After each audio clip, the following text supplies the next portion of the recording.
Bon, là, on prépare les vendanges. Philippe, on va les déguster ensemble, le rouge, dans 10 minutes. Ça, c'est des grosses pièces de bois. Quand j'étais petit, je me suis cassé là. Mon père l'a ramené de sa ville natale à Millau, où tu avais des planches de bois de l'Aveyron. C'est vraiment le bois de chêne, de gros bois.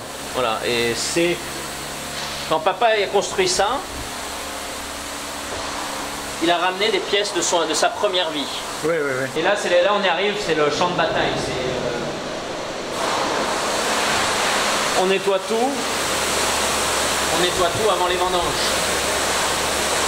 C'est un peu la viticulture moderne, ça, d'une certaine manière, la propreté. Ça, c'est arrivé avec Émile Pénaud. On récolte le chardonnay, le vionnier, le petit manzin. Ça tombe dans les cuves. Et c'est mélangé dès le début. Il y a un assemblage naturel. Et pendant une semaine, on va faire ce que Domas Gassac est un des seuls domaines à faire au monde, c'est des macérations pelliculaires à froid. On bloque les fermentations en refroidissant les mous. Pendant 24 heures à 48 heures, on fait des délestages. Il y a du blanc, il y a du blanc. On vide le jus, on l'envoie dans cette cuve et dans cette cuve en refroidissant et on le renvoie dans les deux cuves. C'est-à-dire qu'on a un mélange, un assemblage du vin blanc dès le début. On n'attend pas que le chardonnay... Non, on va intégrer tous les arômes dès le début. Deuxièmement, cette macération pelliculaire, un peu comme du vionnier, il y a beaucoup d'extraction à l'air. C'est-à-dire que là, quand on fait notre délestage, le vin coule dans un bac. Pendant les premières 48 heures, le vin coule dans un bac. Et tu as un brunissement, ça devient un peu comme un jus de pomme qu'on a oublié à l'air frais. Ça fait peur. Le stagiaire qui vient de Montpellier, de la grande université de Montpellier, il voit ça et il se dit mais ce sont des tarés, ils sont fous à Domas Gassac. Et chaque fois ils se disent parce que on fait exactement l'inverse de ce qu'ils apprennent à l'école. Oui, oui. À l'école on dit protégez vos vins blancs de l'oxygène, surtout pas d'oxygène. Bon, l'oxygène va donner une perméabilité à un Domas Gassac blanc, voilà, à tenir dans le verre. Vous êtes au restaurant, vous êtes à la maison en famille, Domas Gassac blanc dans le verre, l'arôme va tenir, va tenir, va tenir. Et cette résistance à l'air, il acquiert dès le début. Cet assemblage du chardonnay, du vionnier, du petit manzingue et du chenin blanc, c'est dès le début. Et la macération pelliculaire des 3-4 premiers jours, ça apporte un peu d'amertume. Une amertume très agréable. Alors que normalement, amertume, c'est un gros mot. Oui, oui. Dans les vins blancs, il ne faut pas avoir d'amertume. Mais légère amertume, de l'amande douce. Il y a des tanins. Et les gens se demandent, est-ce qu'il y a de la barrique? Non, il n'y a pas de barrique avec Domas Gassac blanc. Il n'y a pas de malolactique non plus. Voilà.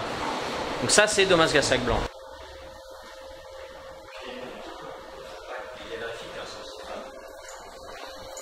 Donc Philippe, puis Michel. Donc, bonjour. Bonjour. Beto.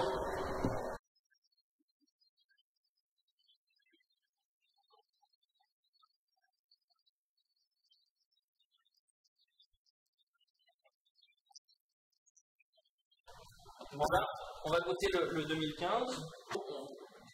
Les journalistes, mes clients, les amis qui dégoûtent un vin comme ça, vous mettez à notre place.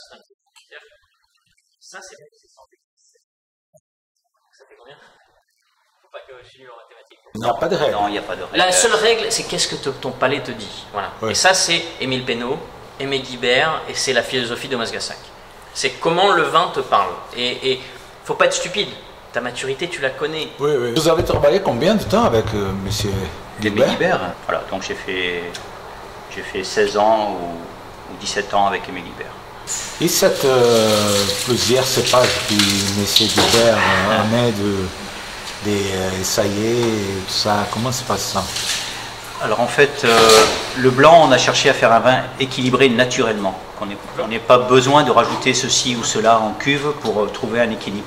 Le problème des vins blancs du sud de la France, c'est que souvent, ils sont un peu lourds, ils manquent de fraîcheur naturelle, d'acidité.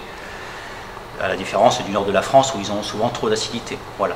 Donc en fait, on a Aimé Guibert a trouvé donc un cépage, le petit manzin, cépage du Jurançon, qu'il a planté ici, et c'est ce cépage qui donne une très forte acidité naturelle à nos vins blancs.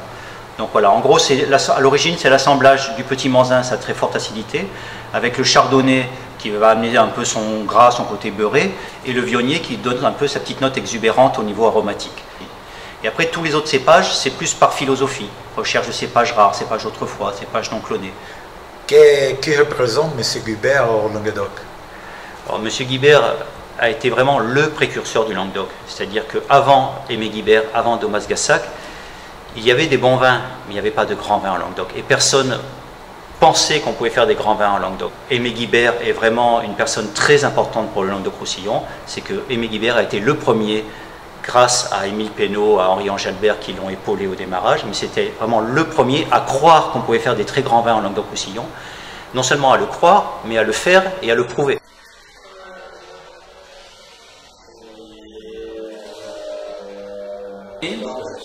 C'est un cépage qui est local, et une appellation qui n'est que au bord de la mer dans le Languedoc, dans le village de Picpoul. Et ça, Mistral, ils en ont.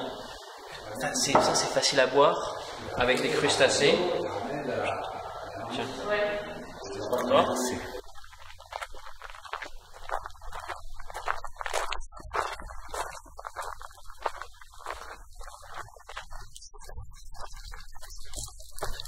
Il y a